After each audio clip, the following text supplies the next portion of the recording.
Morning.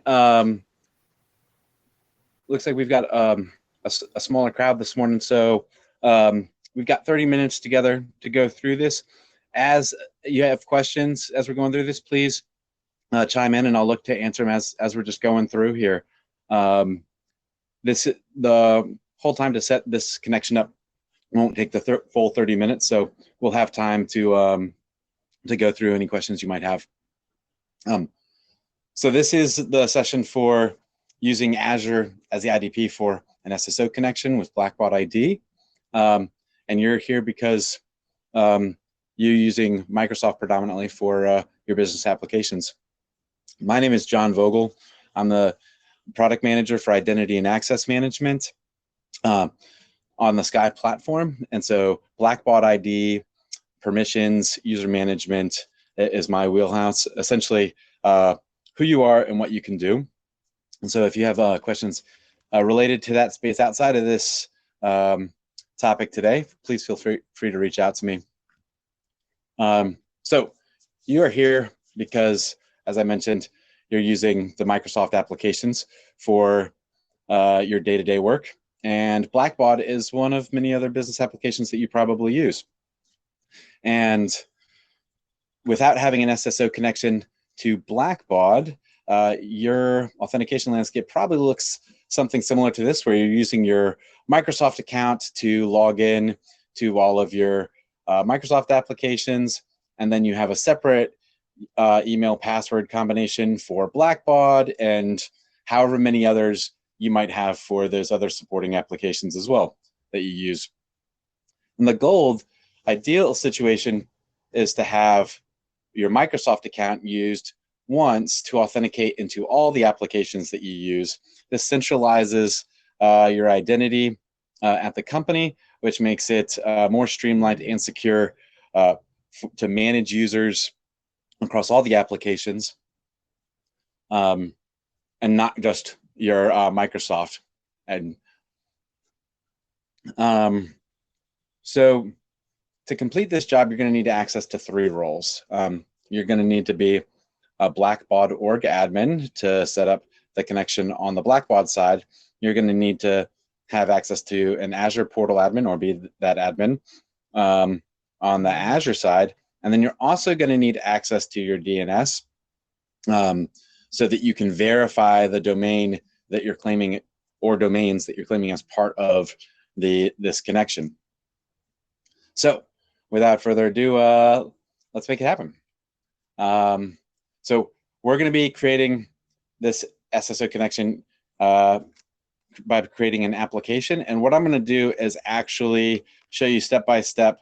This presentation that you have access to shows the exact click path or all the clicks that I'm going to be taking today, but I'm just going to walk you through to show you just in real time how this all works. So from the admin, when you access admin off of the drop down, if you come over to authentication, before you have an SSO connection established, you'll have this button to manage SSO settings. And we're going to be creating an Azure AD connection today. You come right in, you get started. And then the first step here just says, sign into your Azure portal. So let's go ahead and click over into there. I'm already signed in, and we're going to go to Azure Active Directory. And then you can see, back on here, you're going to enter your primary Azure AD domain.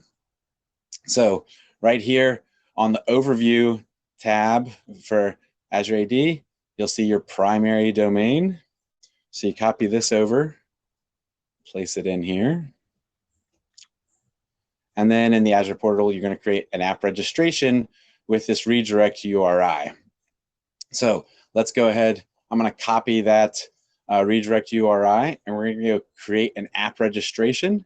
So you come down here to app registrations, and we're going to do a new registration.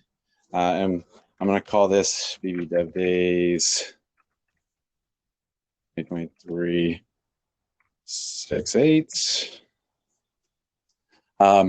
we're just doing a single tenant today. Depending on how your org is structured, this is all dependent on your internal organization within Azure AD. If you're multi-tenant, you may select some of these different options, but for today, we're just going to be doing the single tenant, which is what I have set up here. And then the redirect URI, it's a web redirect, and that's the URI that we copied over from the Blackbaud side. We click register here. All right. So now we've got our application created. We come back over here. It says enter your application's ID. So if we look at the application ID here, copy that, come back over, paste this in. Boom. And then it says in the Azure portal, edit the API permissions for your application to turn on the user read permission. So if we come over here to the API permissions tab, by default, it should be on. I've been seeing this on a lot now. If it's not, I'll just go ahead and delete it so you can see exactly how, where you would go to add it in. So if you add a permission, it's this Microsoft graph, and then it's delegated permissions. And if you type user.read, and under user, you have this user.read. And then click add permissions. And then we're going to say grant admin consent for Blackbaud ID. Yes, we want to grant admin consent. Now, if we come back over here, we've turned on the user read permission, and the Azure portal create a secret key to secure your application's credentials when requesting tokens. And also, just to take a brief segue, all of these instructions as you're going through are detailed here. So this is configure Azure AD connection, and you can see here all of these steps are provided in more detail here. And also, at the bottom here is a link to the presentation that I have here in the background also that guide you with visuals click by click so that you can go through as well. So in the Azure portal, we're going to go create this secret key to secure the applications. And then we're going to enter the secret key back over on the side. So over here, for clients and secrets, we're going to create a new secret. And I'm just going to call it the same thing here.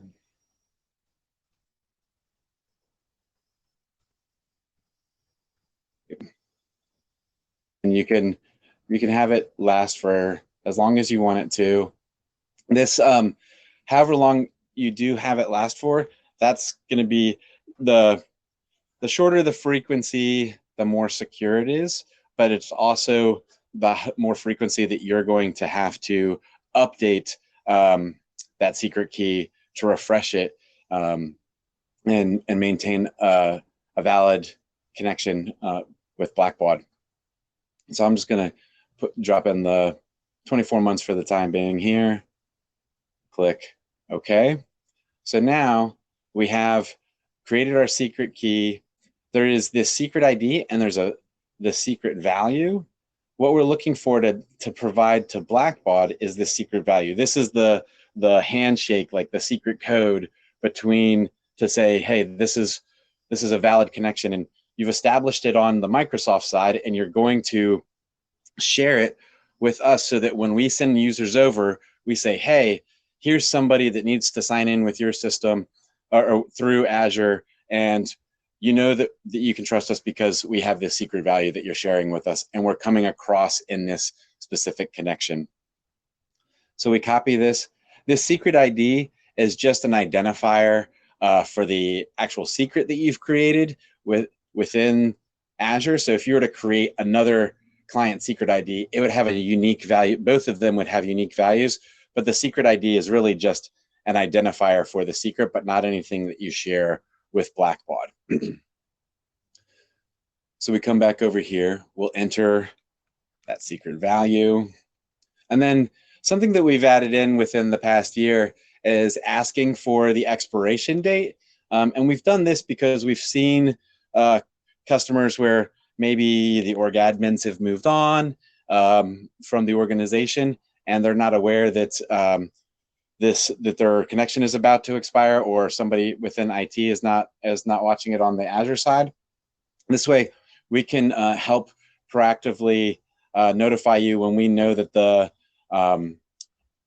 when the expiration is coming up by sending emails out to say, hey, you're about to expire when it's 30 days out, and then at 7 days out, we start sending emails every day. Because if the secret does expire, then all of your users are locked out, because Azure is going to say, well, you don't have a valid secret, so I can't authenticate you to Blackbaud. I'm not going to trust this connection. So then we click finish, and we've configured the connection at that point. I'm going to go in here, and next step is to edit the claim domains. And I'm going to go ahead and delete this. It's been verified previously, but just to show you the full process here, if you come in and enter the domain that users will be authenticating through. So I've just created this blackbaudid.com for the purposes of this demo. You start domain verification, and then what this is doing is we're going to place a text record out on your DNS so that once it's out there, we can, on the Blackbaud side, we can verify that it's kind of the secret token in reverse. We're now giving a value that we're going to look for out on your DNS to know that you have access to it, and you're proving ownership to us, so that we know that we can redirect any user that's attempting to sign in with that email domain over to your IDP. So we'll come over here and manage the custom records. I'll just delete this one so you can see it from new also. And you leave this, just to pause again here for a second. I'm in DNS domains through, or domain management through Google. Your organization may use Google, may not, may use some other type of DNS verification. You could be using it within a Microsoft product or GoDaddy, or there's a few other providers out there. So your mileage may vary as far as what the UI is here, but no matter how you get into adding custom records within your DNS, they all do look essentially the same here, from establishing what type of record are you going to put out here, the time to live, and then what the value is. So I'm going to go ahead and put this value in here, save that. And then now this record is out there on the DNS.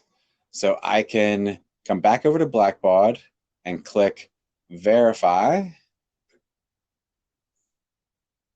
And it's verified. So now we have an active connection, or we have established we've configured the connection, we've claimed the domain, the email domains that are going to be used to redirect anybody that's on the Blackbaud side over to your Azure Connect or IDP. And now we need to test this connection. So before I do that, let me just go and show you this presentation, and we can walk through. This is all the steps that I just went through, but you can see how easy it is and straightforward to do this on your own once you've collected the appropriate people, or maybe it's you that have access to all three of the roles that are required, but maybe you need to coordinate. And so let's see here. Just noticing let's see, Marlene, where can we find this presentation? Yes, Marlene, let me show you right here, if you come, when you were in the authentication setup, and this even is available once you click on the first step before you've even gotten this far, it'll show you all of this. And so each of these steps are written out, but then also there's a link to the presentation there as well. And then Sheena, my organization doesn't do this. We are on MS. We are an MS shop, but we are not doing this. What is the value of doing this setup? How will I sell them on it? Yes. So Sheena, let me take a step back here to, so if you don't do it today, that means that every employee at your organization that has access to Blackbaud or other applications is having to manage multiple usernames and passwords, which is less secure, because the more accounts that you're having to manage, the more likely you are to have unsafe practices around those credentials, such as maybe writing them down at your desk or somewhat like storing them somewhere else that's not safe. Plus, if you don't have an SSO connection to us, when somebody leaves the organization, it's not enough to just remove their access to their Microsoft account, which is probably what's on the radar for your internal identity and access management team that is provisioning users to applications. That they actually need to come into the Blackbaud system and then turn off their access there. Otherwise, after somebody leaves the organization, they could still have access to Blackbaud if they're just logging in with an email password, because if they're still using an email, still using their work email as the account, but have a password, they don't have to verify ownership of that email after they've departed until they need to reset their password. But if you're on a Microsoft account that's linked to Blackbaud, when somebody leaves, and I apologize about the Google Workspace, I didn't copy that over. But when you have a Microsoft account, when somebody leaves the organization, there's a centralized point that you can just go and remove somebody's access to, and then you're confident they can no longer access the business applications related that they were previously accessing. I hope that helped answer that question. Rick, 70% finance, 30% technical. I may need to get my IT director to assist, but good to know. Yep, absolutely, Rick. There's a level of coordination that needs to happen. So if you're on the finance side and say you are managing FENXT, and so you should have, if you're at a larger organization, your IT department is probably managing that. We see everything under the sun with our customers, where some of our customers, somebody is working just and partnering with their IT department. Some customers, the organization is small enough where they have access to all three of these roles and can do that themselves. So it just depends on your organization. But outside of even partnering with other teams as necessary to ensure that you have access to these roles, I'm guessing that, you know, if you own the Blackbaud solution, you might be the Blackbaud org admin, but then if you have an IT department, they might have people that have access to the Azure portal and the DNS within that organization. So so once you've collected all the people outside of that, and you've set up the account where we have gotten to, where we're ready to test the connection, it's still not live to anybody until you turn the connection on. So you can get all the way up to this step, and then look at, you know, depending on what level of communication you want to send out and how many people within your organization have access to Blackbaud to begin with, will kind of drive what level of communication you need to be sending out and how big of a change it's going to be internally for your organization.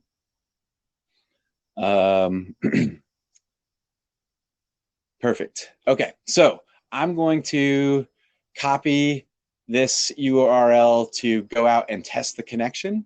So I'm going to open a new incognito window and paste it in here. And then I will enter my email address on this domain. And then I'm going to be redirected over to my Azure IDP. I'm going to authenticate to ensure that there is nothing wrong with this connection. I'm signed in and I land on the welcome page. So at that point, we verified a successful authentication, and I can sign out of here, close this window down. And then coming back here, you can see that one Blackbaud ID has gone through and confirmed test mode. Within your organization, you can go ahead and get, so in Rick's example here, if there's people on the IT side, you can have the people on IT testing. Rick can sign in also, and it'll keep tallying up on this page how many people have successfully tested or gone through in test mode.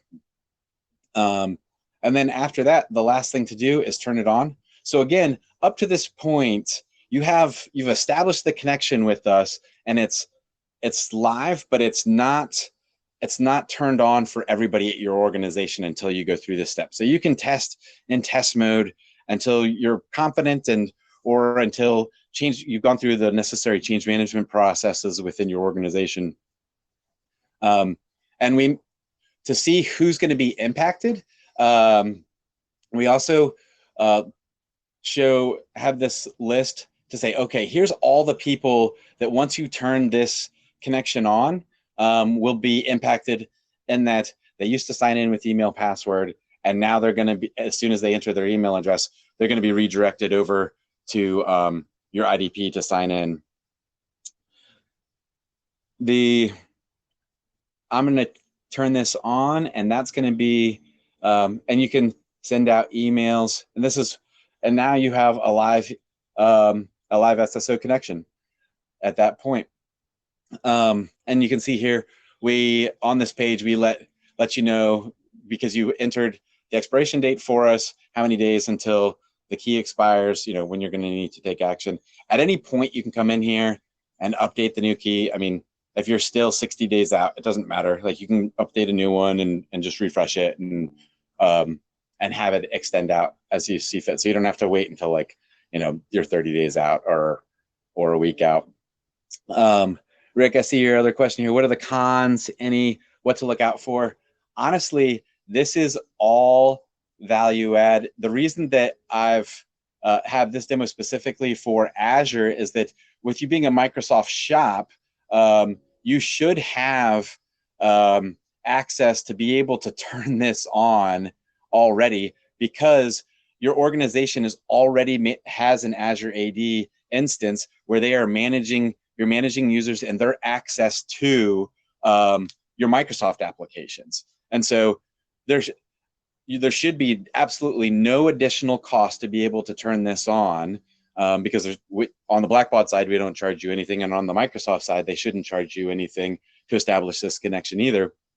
And it improves security, because for your organization right now, without being on an SSO connection with Blackbaud and all of your other business applications, you have multiple security protocols that are in place for all the different applications where you're authenticating uniquely.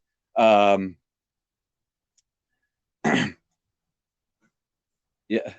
John spoke about making sure access doesn't expire. Yep.